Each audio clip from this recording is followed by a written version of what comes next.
আসসালামু আলাইকুম, আমি রসুল মাহমুদ আরেকটি ভিডিও নিয়ে আপনাদের সামনে হাজির হয়েছি।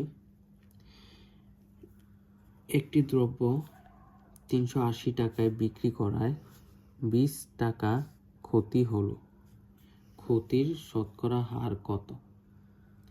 তাহলে আমরা বলছিলাম যে এর আগের যে ম্যাথটা ছিল ওই ম্যাথে যে শতকরা লাভ হলে একটা সূত্র আছে, শতকরা ক্ষতি হলে একটা সূত্র দিয়ে আমরা অঙ্কগুলো বের করব।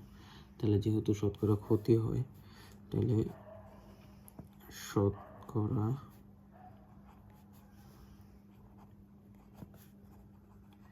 ক্ষতি ইকুয়াল টু সূত্র হলো ক্ষতি বাই ক্রয় মূল্য ইন্টু 100%। যদি লাভ বলতো তাহলে শতকরা লাভ বাই ক্রয় মূল্য ইন্টু 100%, আর ক্ষতি হইলেও ক্ষতি বাই ক্রয় মূল্য ইন্টু 100%। তাহলে একটি দ্রব্য 380 টাকায় বিক্রি করায় 20 টাকা ক্ষতি হলো, ক্ষতির শতকরা হার কত? তাহলে আমাদের ক্ষতি কত হয়েছে? 20 টাকা, আর ক্রয় মূল্যটা দিয়ে দেয় না, আমরা ক্রয় মূল্যটা বের করে নিব। তাহলে যেহেতু 20 টাকা ক্ষতি হয়, 380 টাকায় বিক্রি করে 20 টাকা ক্ষতি হয়, মানে 20 টাকা সহ 380 সাথে যোগ করে দিলে আমরা ক্রয় মূল্যটা পেয়ে যাব।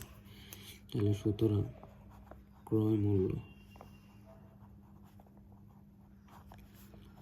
সে 380 টাকায় বিক্রি করায় তার 20 টাকা ক্ষতি হয়েছে টাকা, তাই 380 সাথে 20 যোগ করে দিলে আমরা ক্রয় মূল্যটা পেয়ে যাব। তাহলে 400 টাকা।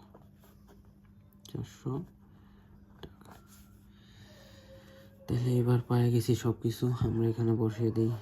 ক্ষতি হইল 20 টাকা, ক্রয় মূল্য 400 টাকা গুণ 100।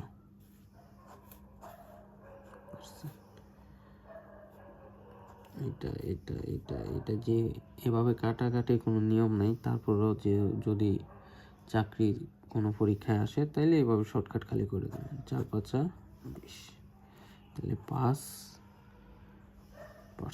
তাহলে শতকরা ক্ষতি হয় 5%। ধন্যবাদ।